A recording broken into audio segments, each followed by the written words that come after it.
Right now, it's time to bring in Ruth Epstein. She's got her skates on right now and roller skating all around the region in just a few moments. Good morning, Ruth. Good morning, guys. Looking outside, I'd just rather turn around and go back to bed, but it's not to be. Yeah. Much too much going on, Oh, as gosh. you said. There is. I mean, it's amazing. Yeah.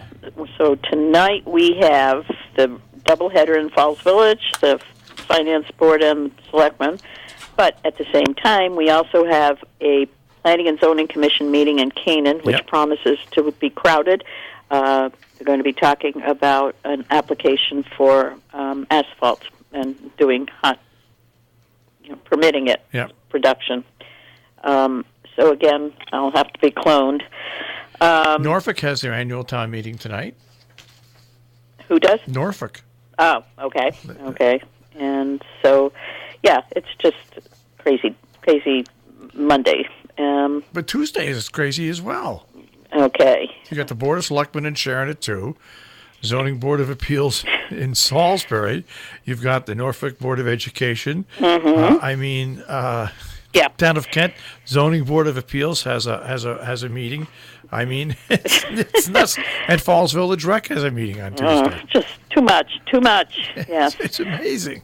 Amazing. And then later on in the week, we start with art shows. Friday night. Right here in Sharon. And yes, Lakeville. Down at Standard Space, we have the elementary art show, and over at the White Gallery in Salisbury, the Blue and Gold at the White, which is for the high school kids. So always, those are great. And the really Blue and Gold at the White is a juried show, and also 80% of the proceeds go to the students, and 20% goes back to the program. To the school, which is to the art department. And those kids, the pieces of artwork are fabulous, and it gives the kids an opportunity to see their works and be judged and have exposure. It's really wonderful.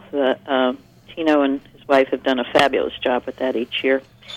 On Saturday, you can go to Lime Rock Park for the open house.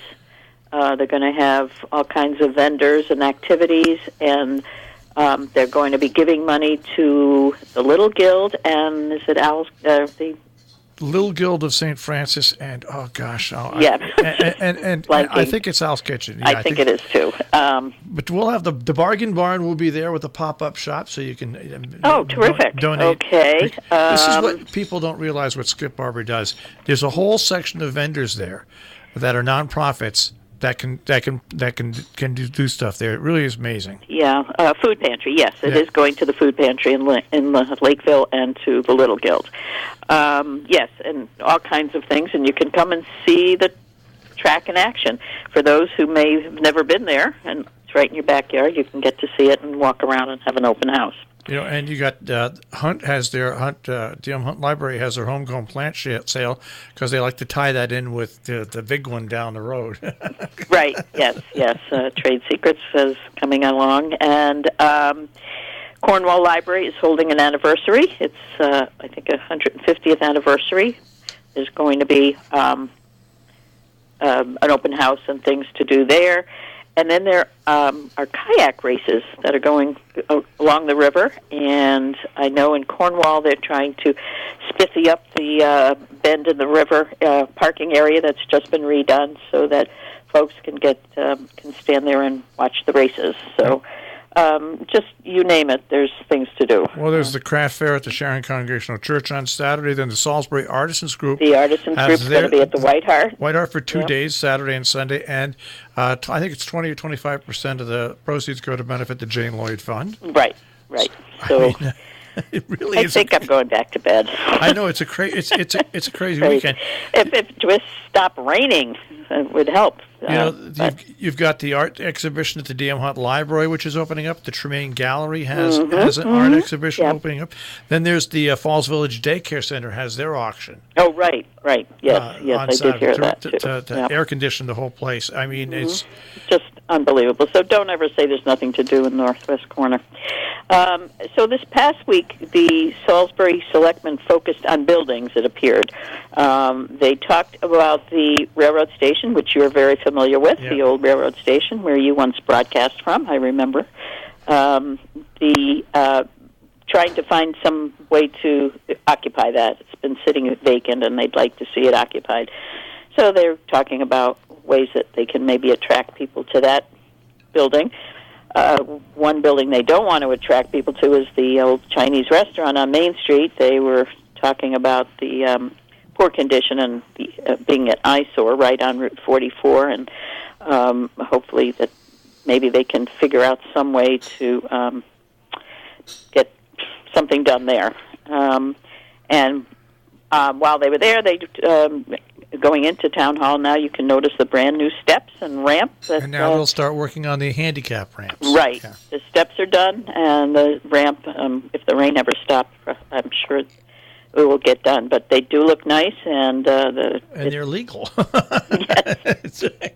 Yes, right, exactly. So that was a lot of the talk at the Salisbury Selectmen's meeting. And we have that great program that Peter Vermillion does at the high school, where he focuses on decades and has alum come back and talk to the kids about what it was like in those times. And this past Friday, it was the 1970s, and the kids were fabulous, and the questions were great, and the answers were great. And it was very interesting talking to Peter.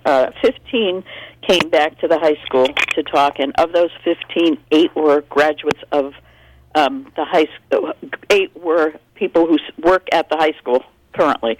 So they've gone off, graduated, done their thing, and come back to work either as staff or faculty. And you remember the 70s, Marshall? I most certainly do. So it's a great program he does. And what they do is these oral interviews are archived, and they go to the University of Massachusetts to be put on file so people can listen to them. All right. So, okay. So we're off and running, and next week we'll be reporting back on all those things hopefully we got to this week. All right. Batten down the hatches and put that raincoat on, Ruth. Put that you need that slicker. Yes, and take my roller skates off and put the boots on instead. All right. Ruth, all right, guys. Have a wonderful week. You too. Thank you. Thanks. Bye. Ruth Epstein from the Republican-American on the Breakfast Club on Robin Hood Radio.